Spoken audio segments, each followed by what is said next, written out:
going on, guys? Welcome back into the channel. In today's video, I wanted to show you guys kind of a hidden strategy. I don't want to call it necessarily a hidden strategy, but for those of you that are not super well versed in baseball and franchise mode and MLB The Show and how things operate in here, there is kind of a hidden mechanic within the game that allows you to potentially add players to your roster that you would otherwise not be able to obtain for free, and you can get them through transactions, through players being put on waivers.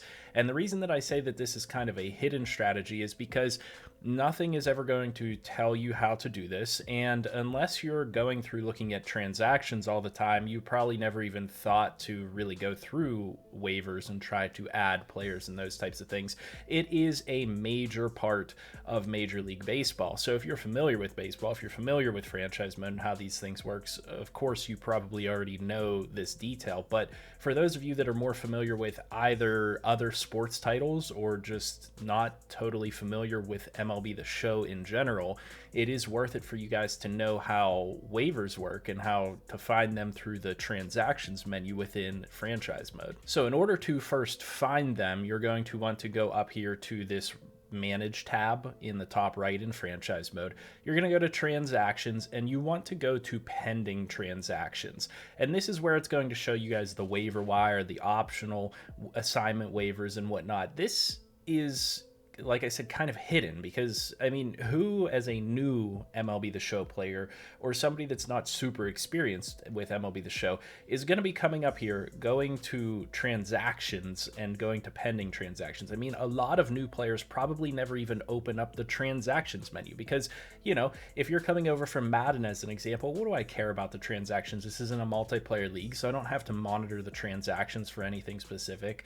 I mean, maybe you went in here to see some trades happening or things like that, but chances are you didn't even open up the transactions tab, let alone go into pending transactions, because again, if I was going in here, I would be looking at maybe completed transactions or roster history. I, as a brand new player, probably wouldn't think to go to pending transactions. And of course, there are different times in the season where transactions are going to be more prevalent, where waivers are going to be more prevalent. You can add some pretty solid players to your team. So I started a brand new franchise here with the Rockies, and I just started in the regular season. Typically speaking, you're going to see a lot of waiver transactions in franchise mode at the start of the regular season if you start from there in your franchise, or when you transition from spring training to the regular season. It essentially lines up with managing your roster. Whenever the CPU teams are going to be moving players from their major league team to their minors, such as spring training going to the regular season, in spring training, you will then be able to, or you will then be forced to move players down, and so are the CPU teams. So you're generally in spring training going to have more players on your roster, and it's going to have to force transactions. Now, that doesn't mean it's going to force players to be put on waivers, but oftentimes that is actually the case. So whenever you go to your transactions and go to pending transactions, as the prime example at the start of the season here, you can add some pretty solid players to your roster. A guy like James Paxton is a really solid starting pitcher if maybe you need a 4 or a 5, or maybe you're just not a very good roster and this guy could be even better for you in your rotation. So again, you can add some pretty solid players here. This right here is not necessarily the best example because there's a lot of older players here. Some other times in the season to be taking a look at this, again, you don't have to look at this constantly, especially when you consider that players on waivers take a few days to actually go through that whole waiver process. You don't necessarily have to check it every single day. You could check it once a week if you really cared about it.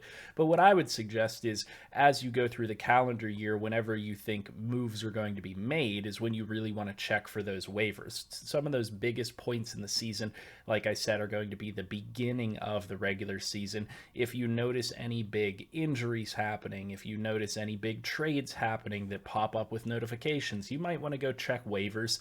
And again, what I do is typically here towards the end of July, whenever trades are happening, whenever big time moves are being made, that can trigger some transactions for CPU teams. And I'm typically checking the waiver wire in the month of July in order to make sure that there isn't some solid player that I could then pick up and add to my roster. It is also worth knowing that these players are not going to cost you anything in order to add to your team. I could bring in one of these players, and there are ways to kind of manage them so that they don't have to stick in a certain place in your organization. Now, a lot of these players are going through waivers because of the fact that they don't have minor league options remaining, so that is worth considering. But as an example, James Paxton here is being passed through waivers, and you go over to his contract tab, you can see 3 out of 3 of his minor league options have been used. That means that if you pick this guy up onto your major league roster off of waivers, you're not going to be able to send him down to the minors. You're going to have to pass him through waivers yet again. Now, one thing that could be beneficial to you is that the CPU is less likely to pick up some of these players through waivers than you might be. I can't imagine that the CPU is going to be super active in trying to acquire James Paxton as a 74, 35-year-old player, but it is possible. So it could be better for him to be in your organization and you try to pass him through waivers to the minors. I would say he's not that likely to get acquired by another team, but the chances are still there. You're more likely to acquire a player like that if you need him. You can, however, find some very solid young players, high dev players, and various different things out here on the waiver wire at times. I started a fantasy draft with the San Francisco Giants, just as an example. I started it in spring training, advanced to the regular season, just to give you guys an example of what could happen, because a lot of player movement happens at that point. You get more player movement after you're through a season within MLB The Show franchise mode. So a lot of times whenever you go to the next season, your second season in franchise mode, you'll see a lot more waiver wire type stuff going on, just in my personal experience from what I've seen.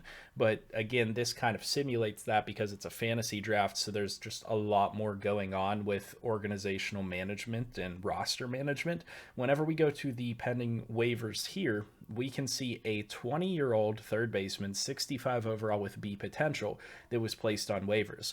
That is a fantastic pickup for literally any team within the game. And we take a look at his contract. He has 0 of his minor league options used. So we're going to go ahead and claim that player. It's, again, not going to cost us anything. And whenever we go ahead and simulate enough days forward, we're going to have that player added to our roster. And now that we've added him to our roster, you guys can see that he was a Rule 5 draft pick, which is why that was the case, that he was available out there on waivers. You'll oftentimes find players that are in between what I've shown you so far. I showed you a bunch of old players.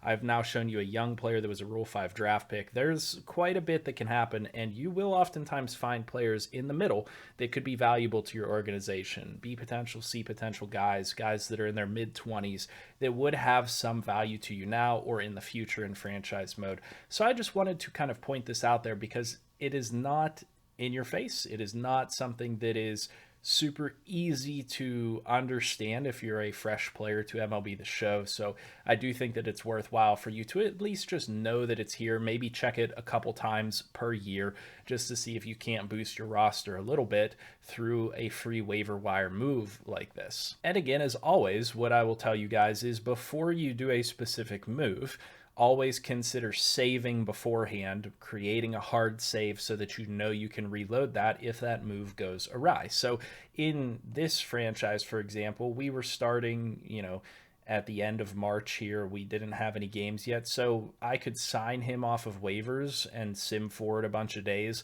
without any repercussions, but sometimes there are repercussions to doing a move and then not being able to reverse it. Really just not a whole lot of risk involved in these moves. It's just worthwhile to create save points, and I've been emphasizing that in every one of my videos so far, because you don't want to do something like this and just mess up your entire process. Let's say you added him, you went to 27 out of 26 players on your 40-man roster. Now you have to make a move with somebody else that you don't want to make a move with. You have to make a trade. You have to cut somebody. You have to move somebody down that you didn't want to move down. It can create a whole slew of extra problems if you just aren't careful with creating saves here and there. So just recommend, if you're doing anything, create a save before you start experimenting with it, so that if something goes wrong, you don't come back to me saying, hey, you told me to do this, and it's your fault that this got messed up. So definitely better to always have those save points available to you. Anyway, I do hope that this information was useful to you. Like I said, I think this will be more useful to some players that are not super well versed in MLB The Show franchise mode and how the MLB works. Waivers are not super prevalent in some of the other sports titles, and so it's kind of a unique situation. And I personally think that it should be listed as its own category here on the menus. I really don't think it should be under the roster tab. It should really be under the acquisitions tab. I mean, it kind of makes sense that it's under transactions because it is a pending waiver transaction. So I'm not saying it doesn't make total sense. I'm just saying from a player's perspective, from a user interface perspective, it would make more sense to me for waiver acquisitions to be under the acquisitions tab. There should be just a fifth option here, maybe under free agents and trades, that just says waivers or Waiver-Wire, and you can go in there anytime, one click, and just see who's available on waivers. I think that would make more sense rather than the confusing path that you have to go through transactions, pending transactions, and sort through waivers. I think for people that are not super well versed in how that all works, that is a little bit too complicated or overcomplicated when it could be simplified. I don't know. You guys tell me in the comment section. And as well, tell me in the comment section, do you guys use waivers? How often do you check waivers? Have you gotten any crazy good additions to your team off of waivers? I've seen some really solid players get dropped to waivers before that really shouldn't be getting dropped to waivers just because of the way the roster management system works. I'd be curious to hear your guys' experience to see if there's been anybody that's like crazy good that's gotten dropped to waivers that you added to your team or anything like that. Anyway, leave that comment down below. I'm curious to hear your feedback. Leave a like, comment, and subscribe. And as always, I'll see you in the next video, and I hope you have a good one.